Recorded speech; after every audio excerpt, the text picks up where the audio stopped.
ബഹുമാന്യരായ സഹോദരന്മാരെ, സഹോദരികളെ, തഖ്വയുള്ളവരായിരിക്കണമെന്ന് എന്നെയും നിങ്ങളെയും ഉണർത്തുകയാണ്. അല്ലാഹു നമ്മെ എല്ലാവരെയും മുത്തഖികളിൽ ഉൾപ്പെടുത്തി അനുഗ്രഹിക്കുമാറാകട്ടെ.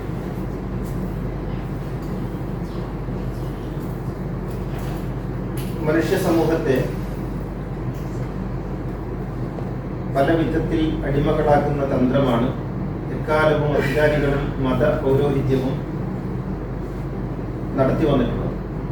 അതിനാവശ്യമായ തന്ത്രങ്ങൾ അവർ മെനയുകയും അതിനാവശ്യമായ വിധത്തിൽ വേദങ്ങളെ അവർ വ്യാഖ്യാനിക്കുകയും ചെയ്തു. അതിൽ പ്രധാനപ്പെട്ട ഒന്നാണ് ദാരിദ്ര്യത്തെ മഹത്വവൽക്കരിക്കുക എന്നുള്ളത്. ലളിതമായി ജീവിക്കണം, പരിത്യാഗം ഉണ്ടായിരിക്കണം, ആർത്തിയും ദുരയും അരുത്, ഭൗതിക വിരക്തി വേണം. ഇത്തരത്തിലുള്ള അധ്യാപനങ്ങൾ വേദങ്ങൾ നൽകുമ്പോൾ പൗരോഹിത്യം മനുഷ്യനെ പഠിപ്പിക്കുന്നത് ഭൗതിക വിഭവങ്ങൾ നിഷിദ്ധമാണ്, അത് പാപമാണ്, അത് നരകത്തിലേക്കുള്ള വഴിയാണ്, അത് പാടില്ല എന്നാണ്. ഇത് രണ്ടും തമ്മിലുള്ള വ്യത്യാസം, നേരിയ വരമ്പ് നഷ്ടപ്പെട്ടു പോവുകയും അറിയാതെ പോവുകയും അവ്യക്തത ഉണ്ടാവുകയും അങ്ങനെ ദാരിദ്ര്യം വലിയ മഹത്തായ എന്തോ ഒരു സംഗതിയാണ് എന്ന നിലക്ക് പരിചയപ്പെടുത്തപ്പെടുകയും ചെയ്യുന്നു. അതുകൊണ്ടുണ്ടാകുന്ന ഗുണമെന്തെന്ന് വെച്ചാൽ ധനികർ എക്കാലവും ധനികരായിരിക്കുകയും ദരിദ്രർ എക്കാലവും ദാരിദ്ര്യത്തിന്റെ പടുകുഴിയിലേക്ക് തന്നെ തള്ളപ്പെടുകയും ചെയ്യുന്നു എന്നുള്ളതാണ്. ഒരു കാലത്തും ദരിദ്രർ ധനികരാകരുത് എന്ന് മാത്രമല്ല, അത് ഖിയാമത്തിന്റെ അലാമത്തിൽ എണ്ണപ്പെടുകയും ചെയ്യുന്നുണ്ട്. ദാരിദ്ര്യമുള്ളവരൊക്കെ, ചെരുപ്പിടാതെ നടന്നവർ മണിമാളികകൾ കെട്ടുന്നു എന്നുള്ളത് ഖിയാമത്തിന്റെ അലാമത്തായിട്ട് എണ്ണുന്നുണ്ട്.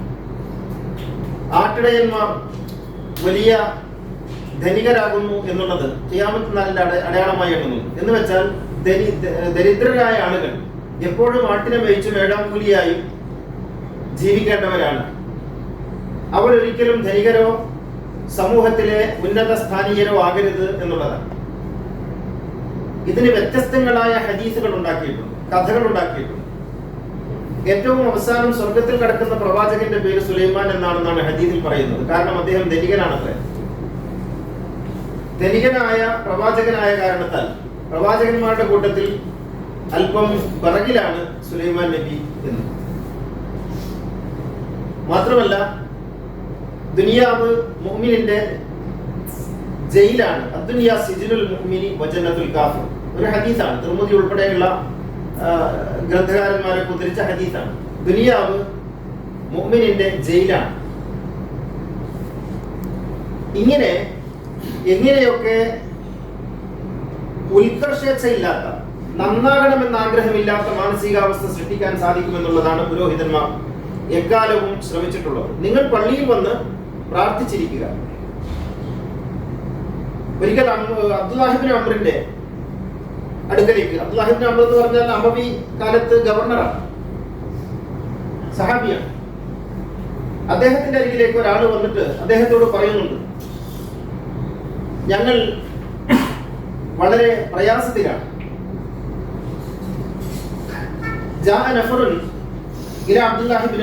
അബ്ദുല്ലാഹിബ്നു അംറിലേക്ക് ഒരു സംഘം വന്നു. എന്നിട്ട് അവർ പറഞ്ഞു, ഇന്ന വല്ലാഹി മാ നഖ്ദിർ, ഞങ്ങൾക്ക് ഒന്നിനും സാധിക്കുന്നില്ല, ഞങ്ങൾ പാവങ്ങളാണ്. ലാ നഫഖത വലാ ദാബത വലാ മതാ, ഞങ്ങൾക്ക് വാഹനമില്ല, ഞങ്ങൾക്ക് ചെലവിന് കാശില്ല, ഞങ്ങൾക്ക് ഭൗതികമായ വിഭവങ്ങളൊന്നുമില്ല, അതുകൊണ്ട് നിങ്ങൾ സഹായിക്കണം എന്ന് പറയാനാണ് ഗവർണറുടെ അടുത്ത് വന്നത്. ഫഖാല ലഹു, ഗവർണർ അദ്ദേഹത്തോട് പറഞ്ഞു, ഇത് അബ്ദുല്ലാഹിബ്നു അംർ പറഞ്ഞതാണോ അല്ലെന്ന് നമുക്കറിയില്ല കേട്ടോ, ഈ പാഠകിതാബുകളിൽ എഴുതി വെച്ചതാണ്.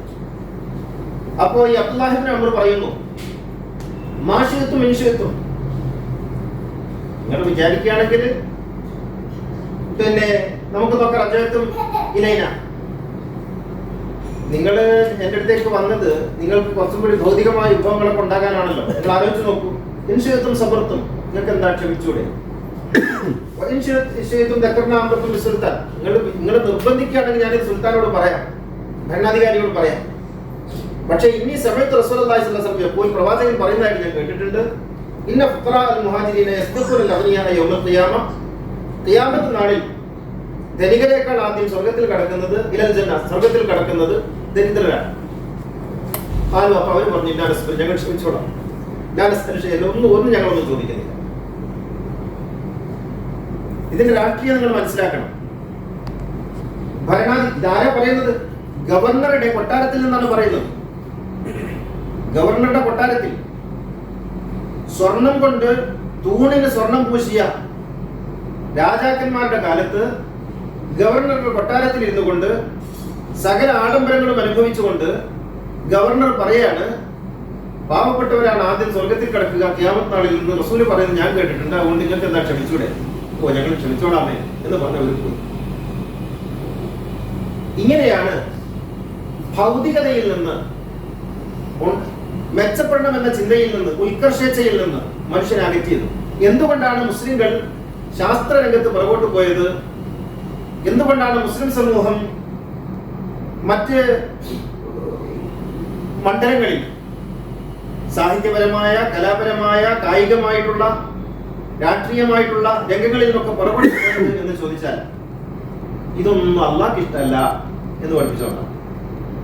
ഇതൊന്നും അള്ളാഹ്ക്ക് ഇഷ്ടമല്ല. നിങ്ങൾക്ക് സ്വർഗല്ലേ വേണ്ടത്? അത് നിങ്ങൾ ഇങ്ങനെയൊക്കെ പള്ളിയിൽ പോയിരുന്ന് തസ്ബീഹ് ചൊല്ലിയാൽ, ദിക്ർ ചൊല്ലിയാൽ, നിസ്കരിച്ചാൽ, നിങ്ങൾ ഇങ്ങനെ ജീവിച്ചാൽ പറ്റും. അതിന് ഉപയോഗിക്കുന്ന വാക്ക് സാഹിത്യങ്ങൾ എന്നാണ്. എന്നാൽ യഥാർത്ഥത്തിൽ സുഹൃദ് എന്ന് പറയുന്നത് ഇതൊന്നുമല്ല. സുഹൃദ് എന്ന് പറയുന്നത് ഇബ്രാഹിം ബിൻ അദ്ഹം എന്ന് പറയുന്ന ഒരു മഹാമനുഷ്യനുണ്ട്. അദ്ദേഹത്തിന് സുഹൃദ് ഉണ്ടായിരുന്നു, കൊട്ടാരത്തിലാണ് അദ്ദേഹം. സുലൈമാൻ നബിയേക്കാൾ വലിയ സാഹിദുണ്ടോ? ദാവൂദ് നബിയേക്കാൾ വലിയ സാഹിദുണ്ടോ? യൂസുഫ് നബിയേക്കാൾ വലിയ സാഹിദുണ്ടോ? എന്ന് വെച്ചാൽ അതൊരു മാനസിക ഭാവമാണ്. നിങ്ങൾ ഭൗതികതയുടെ അടിമകളാകാതിരിക്കുക. സമ്പത്ത് വേണ്ടാന്നല്ല, വീടും സൗകര്യങ്ങളും വേണ്ടാന്നല്ല, അധ്വാനിക്കരുതെന്നല്ല, പണം ഉണ്ടാക്കരുതെന്നല്ല, അതൊക്കെ ഉണ്ടാക്കണം. അതൊക്കെ ഉണ്ടാക്കുമ്പോഴും അതിന്റെ അടിമയാകാതിരിക്കുക എന്ന അത്യുന്നതമായ മാനസികാവസ്ഥക്കാണ് സുഹൃത്ത് എന്ന് പറയുന്നത്. പക്ഷേ അതിനെ നിങ്ങൾ ദരിദ്രരായിരിക്കുക എന്നുള്ളതിനുള്ള ന്യായീകരണമായിട്ട് ഈ പുരോഹിതന്മാർ കാണിച്ചു. എന്നിട്ട് അവർ പറയും റസൂലുള്ള ദരിദ്രനായിരുന്നു. പ്രവാചകന്റെ മേനയിൽ ചൂടിക്കട്ടിൽ കിടന്നിട്ടുള്ള വര ഉണ്ടായിരുന്നു എന്ന് പ്രസംഗിക്കാൻ വേണ്ടി 2 ലക്ഷവും ലക്ഷറി ഹോട്ടലും വേണം. അങ്ങനെ പ്രസംഗിച്ച് കരയാൻ വേണ്ടി പ്രവാചകന്റെ മേനിയിൽ ചൂടിക്കട്ടിലിന്റെ കല കണ്ടോ എന്ന് പറഞ്ഞിട്ട് കരയാൻ 2 ലക്ഷവും ലക്ഷറി ഹോട്ടലും താമസവും. അതാണ് മതപൗരോഹിത്യം എന്ന് പറയുന്നത്. സകല ആഡംബരങ്ങളും അനുഭവിച്ചുകൊണ്ട് പാവപ്പെട്ടവരെ പാവപ്പെട്ടവരാക്കി തന്നെ നിലനിർത്താൻ വേണ്ടി മൂലധന ശക്തികളിൽ നിന്ന് അച്ചാരം വാങ്ങിയിട്ടാണ് പൗരോഹിത്യം പ്രവർത്തിച്ചുകൊണ്ടിരിക്കുന്നത് എക്കാലം. എന്നിട്ടൊരു ഹദീസ് പഠിപ്പിക്കും, അല്ലാഹുമ്മ അഹ്യിനി മിസ്കീനൻ വഅമിത്നി മിസ്കീനൻ വഹ്ശുർനി ഫീ സുംറത്തിൽ മസാകിൻ. അല്ലാഹുവേ, എന്നെ മിസ്കീനായിട്ട് നീ ജീവിപ്പിക്കണേ, മിസ്കീനായിട്ട് എന്നെ നീ മരിപ്പിക്കണേ, മിസ്കീന്മാരോടൊപ്പം എന്നെ നീ ഒരുമിച്ച് കൂട്ടണേ എന്ന് പ്രവാചകൻ പ്രാർത്ഥിച്ചു എന്ന് നിങ്ങൾ ആലോചിക്കണം. തിർമിദി റിപ്പോർട്ട് ചെയ്ത ഹദീസിലാണ്. സിഹാഹു സിദ്ദയിൽപ്പെട്ട പ്രധാനപ്പെട്ട ഹദീസ് ഗ്രന്ഥമാണ് കേട്ടോ തിർമിദി. പാവപ്പെട്ടവരായിട്ട് ഈ റസൂല് പ്രാർത്ഥിച്ചതായിട്ട് മുസ്ലിം ഉൾപ്പെടെയുള്ള ഹദീസ് ഗ്രന്ഥങ്ങൾ റിപ്പോർട്ട് ചെയ്തത് അല്ലാഹുമ്മ ഇന്നി അസ്അലുക്കൽ ഗിന, അല്ലാഹുവേ സമ്പന്നത, ധന്യത ഞാൻ നിന്നോട് ചോദിക്കുന്നു. ഇതെങ്ങനെയാണ്? എന്നെ മിസ്കിനായിട്ട് ജീവിപ്പിക്കണം, മിസ്കിനായിട്ട് മരിപ്പിക്കണം, മിസ്കിന്മാരോടൊപ്പം ഒരുമിച്ച് കൂട്ടണം നാളെ പരലോകത്ത് എന്ന് പ്രാർത്ഥിച്ച പ്രവാചകൻ അല്ലാഹുവേ എന്നെ നീ ധനികനാക്കണേ എന്നും പ്രാർത്ഥിച്ചു. ഇതെങ്ങനെ? പ്രവാചകൻ അങ്ങനെ പ്രാർത്ഥിച്ചിട്ടില്ല എന്നാണ് നമുക്ക് മനസ്സിലാക്കാൻ കഴിയുക. ഇനി അഥവാ പ്രാർത്ഥിച്ചെങ്കിൽ തന്നെ മിസ്കിൻ എന്ന പദത്തിന്റെ അർത്ഥം ഇവർ മനസ്സിലാക്കുന്നില്ല. മിസ്കിൻ എന്ന പദം സുക്കൂൻ എന്നതിൽ നിന്നുണ്ടായതാണ്. സുക്കൂൻ എന്ന വാക്കിന്റെ അർത്ഥം ശാന്തത എന്നാണ്. അല്ലാഹുവേ ശാന്തമായ പ്രശാന്തമായ മനസ്സോടുകൂടി എന്നെ ജീവിപ്പിക്കണം, പ്രശാന്തമായിട്ട് എന്നെ മരിപ്പിക്കണം, പ്രശാന്ത ചിത്തരോടൊപ്പം എന്നെ നീ ഒരുമിച്ച് കൂട്ടണം എന്നായിരിക്കാം മഹാപ്രവാചകൻ പ്രാർത്ഥിച്ചതിന്റെ അർത്ഥം. അങ്ങനെ പ്രാർത്ഥിച്ചിട്ടുണ്ടെങ്കിൽ, അല്ലാതെ എന്നെ നീ ഫക്കീറായിട്ട് ജീവിപ്പിക്കണം, എന്നെ നീ ദരിദ്രനായിട്ട് മരിപ്പിക്കണം എന്നല്ല. എന്നിട്ട് റസൂലുള്ളാഹിന്റെ പേരിൽ ഇല്ലാത്ത കള്ളങ്ങൾ ഉണ്ടാക്കി പറയും. പ്രവാചകന്റെ അങ്കി പണയത്തിലായിരുന്നു അത്ര വെച്ചപ്പോൾ, പ്രവാചകന്റെ പടയങ്കി പണയത്തിലായിരുന്നു, ഒരു യഹൂദന്റെ കയ്യിൽ പണയത്തിന് കൊടുത്തു. ഏത് പ്രവാചകനെ കുറിച്ച്? നീ പണ്ട് ദരിദ്രനായിരുന്നെങ്കിലും നിന്നെ ഞാൻ ധനികനാക്കിയില്ലേ എന്ന് അള്ളാഹു തആല പറഞ്ഞ മുഹമ്മദ് നബിയെ കുറിച്ച് അള്ളാഹു പ്രവാചകനെ ധനികനാക്കി എന്ന് പറയുമ്പോൾ ഇക്കണ്ട മുആവിയയും സംഘവും പ്രവാചകനെ ദരിദ്രനാക്കി, കൊള്ളാത്തയാളാക്കി. ദാരിദ്ര്യം എന്നത് ഒരിക്കലും ശുഭകരമായ അവസ്ഥയല്ലെന്ന് പ്രവാചകൻ പറഞ്ഞിട്ടുണ്ട്. ദാരിദ്ര്യം കുഫ്റിലേക്ക് നയിക്കുമെന്ന് പ്രവാചകൻ പറഞ്ഞിട്ടുണ്ട്. ദാരിദ്ര്യം ഒരിക്കലും ഒരാളും ആഗ്രഹിക്കരുതെന്ന് പ്രവാചകൻ പറഞ്ഞിട്ടുണ്ട്. അങ്ങനെയുള്ള പ്രവാചകനെ ദരിദ്രനാക്കി ചിത്രീകരിച്ചു. ഒന്നുമില്ലാത്ത അലമ്പ് കേസായിരുന്നു എന്ന് വരുത്തി തീർക്കാൻ വേണ്ടി മുആവിയും തമ്പുരാക്കന്മാരും ഉണ്ടാക്കിയ കള്ള കഥകളാണതൊക്കെ. പ്രവാചകന്റെ ഒരു അങ്കിയും പണയപ്പെടുത്തിയിട്ടില്ല. പ്രവാചകൻ കടക്കാരനുമായിരുന്നില്ല.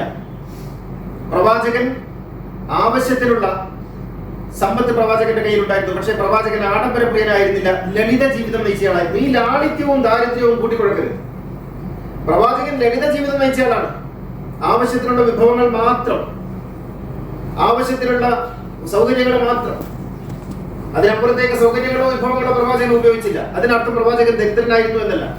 പണ്ട് ദാരിദ്ര്യം ഉണ്ടായിരുന്നു ചെറിയ കാലത്ത്. പക്ഷേ ഖദീജ ബീവിയെ കല്യാണം കഴിച്ചതോടുകൂടി, ഖദീജ ബീവി തന്റേത് മുഴുവനും പ്രവാചകന് സമർപ്പിച്ചതോടുകൂടി പ്രവാചകൻ മക്കയിലെ എണ്ണപ്പെട്ട ധനികരിൽ ഒരാളായി തീർന്നിട്ടുണ്ട്. ആ ധന്യത പ്രവാചകന്റെ അവസാനം വരെ ഉണ്ടായിരുന്നു. അല്ലാതെ പ്രവാചകൻ ദരിദ്രനല്ല.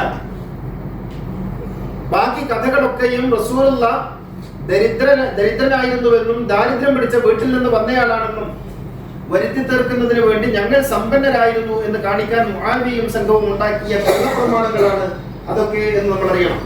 ഖുർആൻ വളരെ കൃത്യമായി പറഞ്ഞില്ലേ, നീ പണ്ട് ദരിദ്രനായിരുന്നു, പക്ഷെ പിന്നീട് നാം നിന്നെ സമ്പന്നനാക്കി, ധനികനാക്കി എന്ന് അല്ലാഹു തആല പറയുന്നു. അത് എല്ലാറ്റിലുമുള്ള ധന്യതയാണ്. എല്ലാറ്റിലുമുള്ള ധന്യതയാണ്. അത് മാനസികമായ ധന്യതയാണ്, ആധ്യാത്മികമായ ധന്യതയാണ്, അത് സാമ്പത്തികമായ ധന്യതയുമാണ്. പ്രവാചകൻ മറ്റൊരാളെ ആശ്രയിച്ച് ജീവിക്കേണ്ടി വന്നിട്ടില്ല എന്നർത്ഥം. എന്തൊക്കെ കഥകളാ! റസൂലുള്ള വിശന്നിട്ട് യാതൊരു രക്ഷയില്ലാതെ വീട്ടിൽ നിന്ന് പുറത്തിറങ്ങിയിട്ട് പാതിരാത്രി വീട്ടിൽ ചെന്നിട്ട് അവിടുന്ന് അത് നോക്കുമ്പോൾ അപ്പുറത്ത് അബൂബക്കർ വരുന്നുണ്ട്, ഇപ്പുറത്ത് ഉമർ വരുന്നുണ്ട്. കഥയിൽ ഇങ്ങനെയൊക്കെയാണ്. കഥ വരുമ്പോ എപ്പോഴും അതിന് സാക്ഷികൾ വരും. ഈ സാക്ഷികളെല്ലാവരും എപ്പോഴും ഒന്നായിരിക്കും. അബൂബക്കർ വരും, ഉമർ വരും. ഇതെങ്ങനെ ഇങ്ങനെ ഒത്തുവരുന്നതെന്ന് നിങ്ങൾ ചോദിക്കരുത്. കഥയിൽ ചോദ്യമില്ല, ബാലരമയിൽ ചോദ്യം പാടില്ല, ബുഖാരിയിൽ ചോദ്യം പാടില്ല. ഇങ്ങനെയാണ്. അങ്ങനെ റസൂല് വന്നു, ആ പാതിരാക്കൻ അബൂബക്കറും വന്നു. എന്താ നിങ്ങൾ വന്നത്? എനിക്ക് വിശന്നിട്ട്. എന്താ നിങ്ങൾ വന്നത്? എനിക്കും വിശന്നിട്ട്. അപ്പോഴതാ മറ്റാൾ വരുന്നു. വന്ന് നോക്കുമ്പോ അത് ഉമറ, മൂന്നാമത്തെ ആള് പൂർണ്ണമായല്ലോ. എന്താ വിശന്നത്? എനിക്ക് വിശന്നിട്ട്. എന്നാ പിന്നെ നമ്മൾ നോക്കല്ലേ. ഇങ്ങനെ മൂവർ സംഘം വിശന്നിട്ട് പോവുകയാണ്. ഇങ്ങനെയുള്ള കഥകൾ പറഞ്ഞിട്ട് ഈ കഥകളൊക്കെയും അണ്ണാക്ക് തൊടാതെ വിഴുങ്ങാൻ അല്പം വീട്ടിൽ തോന്നും പോരാ. എന്നിട്ട് ഇവർ 3 പേര് പോയിട്ട് ഒരു വീട്ടിൽ ചെന്നിട്ട് നോക്കുമ്പോ ആ വീട്ടുകാരൻ അറുത്തിട്ട് ഭക്ഷണമൊക്കെ കൊടുത്തിട്ട് തിന്നാൻ നോക്കുമ്പോൾ റസൂലുള്ളാഹി തിന്നില്ലേ. ഇതിനും അല്ലാഹു തആല ചോദിക്കും. നോക്കണം, ഇങ്ങനെ ഒരു കഥ ഉണ്ടാക്കിക്കൊണ്ടുവന്നു. പാതിരാക്ക് പട്ടിണി കിടന്ന് പട്ടിണിയാൽ വിശപ്പ് സഹിക്കാതെ എഴുന്നേറ്റ് നടക്കേണ്ടുന്ന ഗതികേട് മദീനയിൽ എത്തിയ പ്രവാചകൻ ഉണ്ടായിരുന്നു. അങ്ങനെയാണെങ്കിൽ അള്ളാഹുവിന്റെ ഖുർആനിൽ ഇപ്പറഞ്ഞത് തെറ്റല്ലേ? പട്ടിണിക്കാരനെ കുറിച്ച് എങ്ങനെയാണ് ധനികൻ എന്ന് പറയുക? പ്രവാചകൻ മനുഷ്യരെ ഒരു തരത്തിലും വളരാൻ അനുവദിക്കാത്ത ഒരു സിസ്റ്റമാണ് മതം ഉണ്ടാക്കി വെച്ചിട്ടുള്ളത്.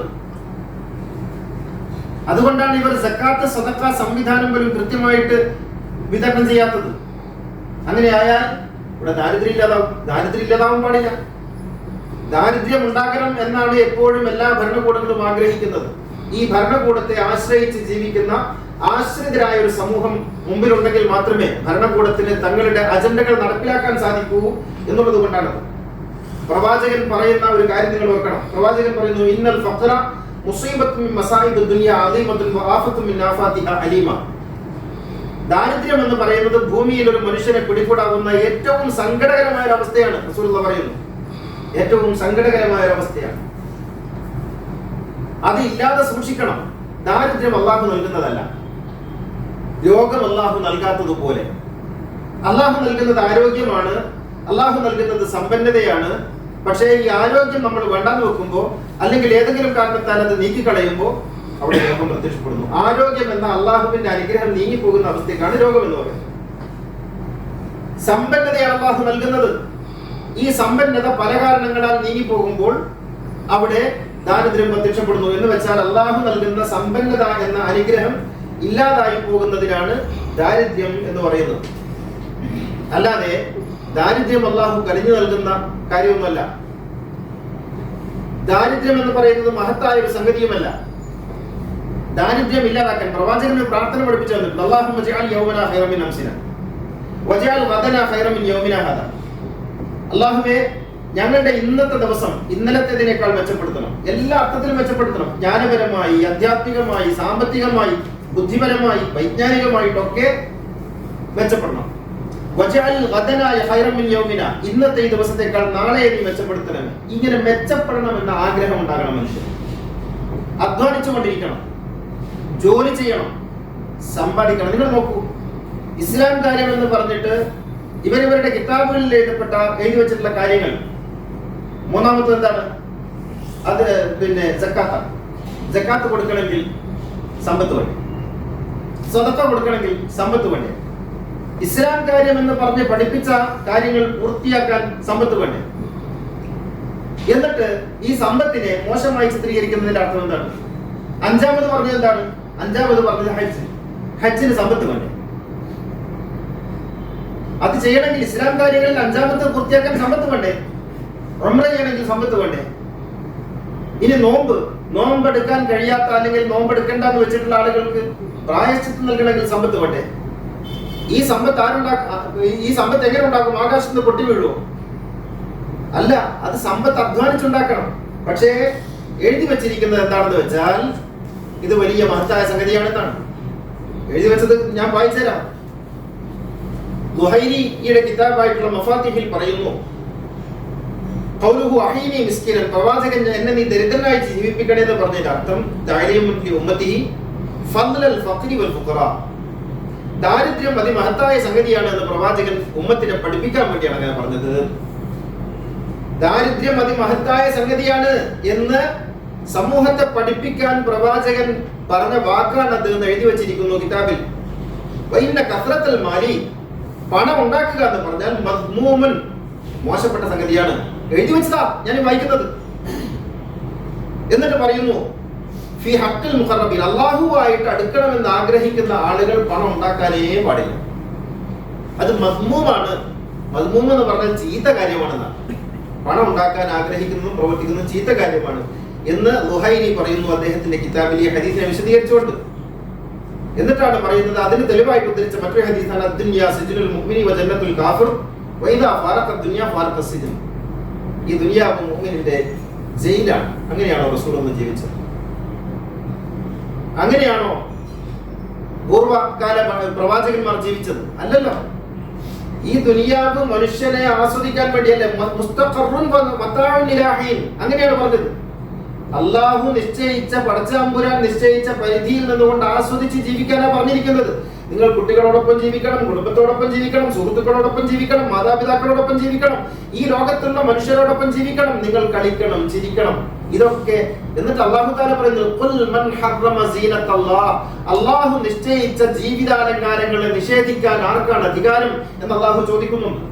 പക്ഷേ ഇവിടെ ഇങ്ങനെയാണ് പറയുന്നത്. എന്നിട്ട് അതിന് സുഹൃത്തിന്റെയും പരിത്യാഗത്തിന്റെയും ഒക്കെ ഹദീസുകളോ അല്ലെങ്കിൽ പ്രമാണങ്ങളോ കൊണ്ടുവരും. സുഹൃത്ത് എന്ന് പറയുന്നത് മറ്റൊരു മാനസികാവസ്ഥയാണ്. അൽ ഗിനാ മിനൻ നഫ്സ്, പ്രവാചകൻ പറഞ്ഞിട്ടുണ്ട്. മനസ്സിന്റെ ഉള്ളിൽ ഉള്ള ഒരു സംതൃപ്തിയാണ് യഥാർത്ഥ ധന്യത. ആ ധന്യത ഉണ്ടാകണം, കൈവരിക്കണം. അതോടൊപ്പം ഭൗതികമായ ധന്യതയും ഉണ്ടാകണം. ഖനാഅത്ത് എന്ന് പറയുന്നൊരു ഗുണമുണ്ട്. ഖനാഅത്ത് എന്ന് പറഞ്ഞാൽ ഉള്ളത് കൊണ്ട് തൃപ്തിപ്പെടുക എന്നാണ്. അങ്ങനെ നമ്മൾ സാധാരണ അർത്ഥം പറയാറുണ്ട്. ഖനാഅത്ത് ഉണ്ടാകണം. എന്താണത്? എപ്പോഴും നിരാശ ബാധിച്ച് പഠിച്ചോനെ എനിക്ക് ഇത്രയല്ലേ ഉള്ളൂ, ഒന്നും കിട്ടിയില്ലല്ലോ, മറ്റൊരു കിട്ടുന്നത് കണ്ടില്ലേ എന്നിങ്ങനെ വിചാരിച്ചിട്ട് അസൂയപ്പെട്ട് നിരാശരായി വിഷാദം ബാധിച്ച് ആത്മഹത്യ ചെയ്യാൻ നിൽക്കരുത്. എപ്പോഴും ഉള്ളതിനെ പോസിറ്റീവായിട്ട് കാണുക. അതിനർത്ഥം അതിനപ്പുറത്ത് പോകരുതെന്നല്ല, പോസിറ്റീവായിട്ട് കാണുക. ഇങ്ങനെയൊക്കെ ഉണ്ടായല്ലോ, ഈ ഒരു മാനസികാവസ്ഥക്കാണ് ഖനാഅത്ത് എന്ന് പറയുന്നത്. പക്ഷേ അതിനെ പഠിപ്പിച്ചെന്താണ്? ഉള്ളത് കൊണ്ട് തൃപ്തിപ്പെടുക, അതിനപ്പുറത്തേക്ക് പോകരുത് എന്നാണ് പഠിപ്പിച്ചതെന്നാണ്. അല്ല, ഞാൻ പറയുന്ന ഒരു മുസ്ലിമിന്റെ ബാധ്യത, ഒരു വിശ്വാസിയുടെ ബാധ്യത, അവന്റെ ധനം വർദ്ധിപ്പിച്ചുകൊണ്ടിരിക്കണം, സമ്പത്ത് വർദ്ധിപ്പിച്ചുകൊണ്ടിരിക്കണം, ബുദ്ധി വർദ്ധിപ്പിച്ചുകൊണ്ടിരിക്കണം, വിജ്ഞാനം വർദ്ധിപ്പിച്ചുകൊണ്ടിരിക്കണം. ഇന്നലത്തേതിനേക്കാൾ ഇന്ന് മെച്ചപ്പെടണം. ആ അർത്ഥത്തിൽ പരിശ്രമിക്കണം.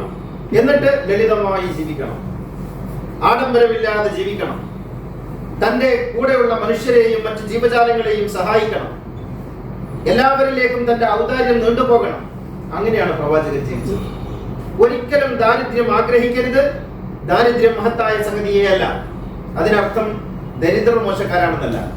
ദരിദ്രരെ ചേർത്ത് പിടിക്കണം, അവരെ ധനികരാക്കാനുള്ള സാഹചര്യം ഉണ്ടാക്കണം, അതിനു വേണ്ടിയിട്ടുള്ള പദ്ധതികൾ നടപ്പിലാക്കണം. ദാരിദ്ര്യം ഇല്ലാതാകണം. ദാരിദ്ര്യം ഇല്ലാതാകണം എന്ന് പറഞ്ഞാൽ ധിക്കാരികളായ അക്രമകാരികളായിട്ടുള്ള ഭരണാധികാരികളിൽ ചില ആളുകളൊക്കെ പറഞ്ഞതുപോലെ ദരിദ്രരെ കൊന്നുകളയണമെന്നല്ല, മറിച്ച് ദരിദ്രരെ ധനികരാക്കാനുള്ള പദ്ധതികൾ ആസൂത്രണം ചെയ്യണം. ദാരിദ്ര്യം പടച്ച അമ്പുരാൻ കരിഞ്ഞരുളുന്ന ഒരു സംഗതിയേ അല്ല, അത് മനുഷ്യരായിട്ട് ഉണ്ടാക്കുന്നതാണ്. അതിന്റെ കെടുതികൾ മനുഷ്യർ അനുഭവിച്ചുകൊണ്ടിരിക്കുന്നു. അതിനാൽ ദാരിദ്ര്യം എന്ന് പറയുന്നത് അള്ളാഹുവുമായോ സ്വർഗവുമായോ അള്ളാഹുവിന്റെ തൃപ്തിയുമായോ ബന്ധപ്പെട്ട സംഗതിയേ അല്ല. അത് ഉണ്ടാകാതിരിക്കാനാണ് ആഗ്രഹിക്കേണ്ടത്, അതിനുവേണ്ടിയാണ് പ്രവർത്തിക്കേണ്ടത്. അള്ളാഹു അനുഗ്രഹിക്കുമാറാകട്ടെ. അഖൂലു ഖൗലി ഹാദാ വഅസ്തഗ്ഫിറുല്ലാഹൽ അദീമ ലി വലക്കും വഅസ്തഗ്ഫിഹി അന്നി വഅൻകും വഅൻ ജമീഇൽ മുസ്ലിമീന വൽ മുഅ്മിനീന അജ്മഈൻ ഫസ്തഗ്ഫിറൂഹു ഇന്നഹു ഹുവൽ ഗഫൂറുർ റഹീം. അൽഹംദുലില്ലാഹ് അൽഹംദുലില്ലാഹില്ലദീ ഹദാനാ ലിഹാദാ വമാ കുന്നാ ലിനഹ്തദിയ ലൗലാ അൻ ഹദാനല്ലാഹ്. അസ്സലാത്തു വസ്സലാമു അലാ സയ്യിദിനാ മുഹമ്മദിൻ സയ്യിദിൽ കൗനൈൻ മഹ്ബൂബി റബ്ബിൽ മശ്രിഖൈൻ വൽ മഗ്രിബൈൻ ഖാതമിൽ അംബിയാഇ സയ്യിദുൽ മുർസലീൻ മുറാദിൽ മുസ്താഖീൻ മഹ്ബൂബിൽ ആശിഖീൻ ജദ്ദിൽ ഹസനി വൽ ഹുസൈൻ സാഹിബിൽ ഹറമൈൻ വബ്നിൽ ദബീഹൈൻ സയ്യിദിനാ മുഹമ്മദ് ഇബ്നു അബ്ദുല്ലാഹ് ഇബ്നു അബ്ദുൽ മുത്തലിബ് സല്ലല്ലാഹു അലൈഹി വഅലാ ആലിഹി വസഹ്ബിഹി الذين جاهدوا بأموالهم في سبيل الله وباعوا نفوسهم لدين الهدى رضي الله عنهم ورضوا عنه ذلك لمن خشي ربه إن الله وملائكته يصلون على النبي يا أيها الذين آمنوا صلوا عليه وسلموا تسليما. സഹോദര സഹോദരികളെ, അല്ലാഹു തആല നമ്മെ എല്ലാവരെയും സജ്ജനങ്ങളിൽ ഉൾപ്പെടുത്തി അനുഗ്രഹിക്കുമാറാകട്ടെ. തഖ്വയുള്ളവരായിരിക്കണം എന്ന് കൂടി എന്നെയും നിങ്ങളെയും ഉണർത്തുകയാണ്.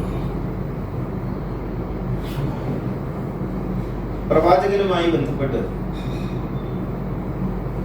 ദാരിദ്ര്യത്തിന്റെ കഥകൾ പലതരത്തിൽ പ്രചരിക്കാറുണ്ട്. യഥാർത്ഥത്തിൽ പ്രവാചകൻ 25 വയസ്സിന് ശേഷം ദാരിദ്ര്യം അനുഭവിച്ചിട്ടില്ല, ഒരു ഘട്ടത്തിലൊഴിച്ച്. ശൈബ അബീ താലിബ് ഖുറൈശികളെല്ലാവരും കൂടി ബഹിഷ്കരിച്ച് പ്രവാചകൻ ബഹിഷ്കൃതനായി ജീവിച്ച ആ ഘട്ടത്തിലല്ലാതെ അത് ദാരിദ്ര്യമായിരുന്നില്ല, അത് ബഹിഷ്കരണമായിരുന്നു. ബഹിഷ്കരണവും ദാരിദ്ര്യവും, ഉപരോധവും ദാരിദ്ര്യവും രണ്ടിലാണ്. പ്രവാചകന്റെ കയ്യിൽ പണമില്ലാഞ്ഞിട്ടല്ല, പണം കൊടുത്ത സാധനം കിട്ടട്ടെ. അത് കിട്ടാതിരിക്കുമ്പോ പ്രവാചകൻ പട്ടിണിയായി, പ്രവാചകന്റെ കുടുംബവും പട്ടിണിയായി. ആ ഒരു 2 വർഷമല്ലാതെ 25-ാം വയസ്സിന് ശേഷം മുഹമ്മദ് നബി ഏതെങ്കിലും ഘട്ടത്തിൽ എന്തെങ്കിലും തരത്തിലുള്ള സാമ്പത്തിക പ്രയാസം, ഭൗതിക വിഭവങ്ങൾ കുറഞ്ഞതുകൊണ്ടുള്ള പ്രയാസം ഉണ്ടായിട്ടില്ല. കാരണം ഖദീജ ബീവിയുടെ സമ്പത്ത് പിന്നീട് റസൂലിൻ്റെതായി മാറി. അതുകൊണ്ട് ധാരാളം ആളുകളെ സഹായിക്കുകയും ഒരുപാട് കുടുംബങ്ങളെ സംരക്ഷിക്കുകയും അതോടൊപ്പം പ്രവാചകൻ തന്റെ ജീവിതത്തെ പരിധിക്കകത്ത് നിന്നുകൊണ്ട് പരമാവധി ആസ്വദിക്കുകയും ചെയ്തുകൊണ്ട് തന്നെയാണ് ജീവിച്ചത്. അതോടൊപ്പം ഈ ലോകത്തിലുള്ള ഏറ്റവും വലിയ വിരക്തനുമായിരുന്നു പ്രവാചകൻ. ഒരു ഹദീസ്, ഈ പുരോഹിതന്മാർ ഉദ്ധരിക്കുന്ന ഒരു ഹദീസ് വായിച്ചാൽ നിങ്ങൾക്ക് കാര്യം മനസ്സിലാവും. ഇസ്നതാനി യുക്രിഹുമാ ഇബ്നു ആദം, മനുഷ്യൻ വെറുക്കുന്ന 2 കാര്യങ്ങളും പ്രവാചകൻ പറയുന്നതായിട്ട് പറയുന്നുണ്ടോ? അഹ്മദ് ഉദ്ധരിച്ച ഹദീസാണ്. അതിലൊന്ന് അൽ മൗത്തു, മരണമാണ് മനുഷ്യൻ വെറുക്കുന്ന ഒരു കാര്യം. എന്നിട്ട് പറയുന്നു വൽ മൗത്തു ഖൈറുൽ മുഅ്മിനി മിനൽ ഫിത്ന. മുഅ്മിന് മരണം അഭികാമ്യമാണ് ഫിത്നയേക്കാൾ. അതുകൊണ്ട് നിങ്ങളൊക്കെ മരിക്കാൻ തയ്യാറായിക്കോളൂ. രാജാവിന് വേണ്ടിയിട്ടാണ് ഇത് ഉണ്ടാക്കുന്നത്, മനസ്സിലായി? രണ്ടാമത്തെ വൽ ഫഖ്റു, ദാരിദ്ര്യമാണ് മനുഷ്യൻ വെറുക്കുന്ന രണ്ടാമത്തെ കാര്യം. ഖില്ലത്തുൽ മാലി അഖ്റലുൽ ഹിസാബ്, പണം കുറയുക എന്നുള്ളത് നല്ല കാര്യമല്ലേ? പരലോകത്ത് മറുപടി പറയണ്ടല്ലോ. ഇതാണ് ഇങ്ങനെ മനുഷ്യനെ ദരിദ്രനാക്കുകയും ചാവേറാക്കുകയും ചെയ്യുന്നതിന് വേണ്ടി ബോധപൂർവം ഉണ്ടാക്കിയിട്ടുള്ള ഇത്തരത്തിലുള്ള പാറോലകളാണ് മതത്തിന്റെ പേരിൽ പ്രസരിപ്പിച്ചുകൊണ്ടിരിക്കുന്നത്. ഇന്നും അങ്ങനെ തന്നെ. ഞാൻ ഈ കാര്യവുമായി ബന്ധപ്പെട്ട് പുതിയ പ്രഭാഷണങ്ങളൊക്കെ, ഈ പുരോഹിതന്മാരുടെ പ്രഭാഷണങ്ങളൊക്കെ സെർച്ച് ചെയ്ത കൂട്ടത്തിൽ ഏറ്റവും പുതിയ പ്രഭാഷണം പോലും ഞാൻ കണ്ടത് ദാരിദ്ര്യത്തെ, കീറക്കുപ്പായത്തെ, അതുപോലെ പിന്നെ എന്താണ് കുടിലിനെ ഒക്കെ മഹത്വവൽക്കരിക്കുന്ന സംഗതിയാണ്. ഒരിക്കലും അങ്ങനെയല്ല എന്നറിയണം. എന്ന് മാത്രമല്ല, ലാളിത്യത്തെ കുറിച്ച് പറയുമ്പോഴും നമ്മൾ മനസ്സിലാക്കണം എന്താണ് ലാളിത്യം എന്ന് പറയുന്നത്. അതിന് കൃത്യമായ നിർവചനമോ കൃത്യമായ ഏതെങ്കിലും തരത്തിലുള്ള ഒരു അർത്ഥ വിശകലനമോ സാധ്യമല്ല. അത് വ്യക്തികളെ അപേക്ഷിച്ചാണ്, അവരുടെ ജീവിത ചുറ്റുപാടുകളെ അപേക്ഷിച്ചാണ്. അതുകൊണ്ട് ഒരു നല്ല വാഹനത്തിൽ സഞ്ചരിക്കുക, നല്ല വീട്ടിൽ താമസിക്കുക, നല്ല വസ്ത്രം ധരിക്കുക, നല്ല ഭക്ഷണം കഴിക്കുക, മക്കളുടെ കല്യാണം തന്റെ കുടുംബങ്ങളെയും കൂട്ടുകാരെയും വിളിച്ചു നടത്തുക, ഇതൊക്കെ എന്തോ ഒരു മോശപ്പെട്ട സംഗതിയാണ് എന്ന് പറയുകയും എന്നാൽ ഇതിന്റെയൊക്കെ ഭാഗമാക്കാവുകയും ചെയ്യുന്ന ഒരു രീതി ഉണ്ടല്ലോ. യഥാർത്ഥത്തിൽ ഇതൊന്നും അല്ല ലാളിത്യം. ഇതിന്റെ പേരല്ല ധൂർത്തെന്ന് പറയുന്നത്. ധൂർത്തെന്ന് പറയുന്നത് അവനവന് ആവശ്യമായതിൽ കവിഞ്ഞ രീതിയിൽ പൊങ്ങച്ച പ്രകടനത്തിന് വേണ്ടിയോ ജനങ്ങളെ കാണിക്കുന്നതിന് വേണ്ടിയോ അനാവശ്യമായി ചെലവഴിക്കുന്നതിനാണ് ധൂർത്തെന്ന് പറയുന്നത്. അല്ലാതെ മക്കളുടെ കല്യാണം ഒരു പത്താളെ വിളിച്ച് നടത്തി, വീട്ടിലെപ്പോഴും നല്ല ഭക്ഷണം കഴിക്കും, അല്ലെങ്കിൽ നല്ല വാഹനത്തിൽ സഞ്ചരിക്കും, ഇതൊന്നുമല്ല. ഇവിടെ ഒരു കുറ്റബോധത്തോടു കൂടി ജീവിക്കുന്ന മാനസികാവസ്ഥ വിശ്വാസികളിൽ ഉണ്ടാക്കിയെടുക്കുക. നല്ല ഭക്ഷണമൊക്കെ കഴിച്ച് നല്ല വാഹനത്തിലൊക്കെ സഞ്ചരിക്കുമ്പോൾ അയ്യോ ഞാൻ തെറ്റാണ് ചെയ്യുന്നത് പഠിച്ചോനെ എന്നുള്ള ഒരു കുറ്റബോധത്തോടെ ജീവിക്കുന്ന ഒരു മാനസികാവസ്ഥ ഉണ്ടാക്കുകയാണ് പൗരോഹിത്യം ചെയ്യുന്നത്. എല്ലാറ്റിനെയും കുറ്റം പറയുക. ബുഫെ വന്നു, ബുഫയെ കുറ്റം പറയും. ബിരിയാണി വന്നു, അപ്പൊ പറഞ്ഞു നമ്മുടെ പണ്ടത്തെ ചോറായിരുന്നു നല്ലത്, കണ്ടില്ലേ ബിരിയാണി കൂട്ടി കഴിച്ചു കൊടുക്കുന്നു. ഇങ്ങനെ എല്ലാറ്റിനെയും കുറ്റം പറഞ്ഞ് എല്ലാറ്റിൽ നിന്നും പിന്തിരിഞ്ഞു നിൽക്കുന്ന ഒരു സ്വഭാവത്തിന്റെ പേരല്ല ലാളിത്യം എന്ന് പറയുന്നത്. എല്ലാ നന്മകളെയും സ്വീകരിക്കുകയും മനുഷ്യന്റെ മുന്നിൽ അന്തസ്സായി ജീവിക്കുകയും ചെയ്യലാണ് ഇസ്ലാം പഠിപ്പിച്ചിട്ടുള്ളത്, ഖുർആൻ പഠിപ്പിച്ചിട്ടുള്ളത്. അന്തസ്സായിട്ട് ജീവിക്കുക. പൊങ്ങച്ചം പാടില്ല, അഹന്ത പാടില്ല, നാട്യം പാടില്ല. എങ്ങനെയാണോ നിങ്ങളുടെ മനസ്സ് ആഗ്രഹിക്കുന്നത് ആ നിലക്ക് പരിധിയിൽ നിന്നുകൊണ്ട് ആ നിലക്ക് ജീവിക്കാൻ അള്ളാഹു അനുവദിക്കുന്നു. എല്ലാറ്റിനെയും നിഷിദ്ധമാക്കി മാറ്റി നിർത്തുകയും എന്നിട്ട് പിന്നാമ്പുറത്തോടെ പോയിട്ട് അത് വാരി സ്വന്തമാക്കുകയും ചെയ്യുന്ന പൗരോഹിത്യ രീതി കാപട്യമാണ് എന്ന് തിരിച്ചറിയണം. കാപട്യമാണ്. ഇതൊന്നുമല്ല പ്രവാചകൻ പഠിപ്പിച്ചിട്ടുള്ളത്. അതുകൊണ്ട് ഭൗതികതയോട് മാനസികമായ വിരക്തി വേണം. എന്നാൽ ഭൗതികത അനിവാര്യമാണ്. ഖിയാമുൽ ലിന്നാസ് എന്നാണ് ഖുർആൻ പറഞ്ഞിട്ടുള്ളത്. ലാ തുത്തു സുഫഹാ അംവാലക്കും, നിങ്ങൾക്ക് അള്ളാഹു നൽകിയിട്ടുള്ള സമ്പത്ത് അത് കൈകാര്യം ചെയ്യാൻ അറിയാത്ത വിഡ്ഢികളെ ഏൽപ്പിച്ചു കൊടുക്കരുത്. എങ്ങനെയുള്ള സമ്പത്ത്? അത് അള്ളാഹു തആല ഖിയാമുൽ ലിന്നാസ് ആക്കിയിരിക്കുന്നു, മനുഷ്യരുടെ നിലനിൽപ്പിന്റെ ആധാരമാക്കിയിട്ടുണ്ട്.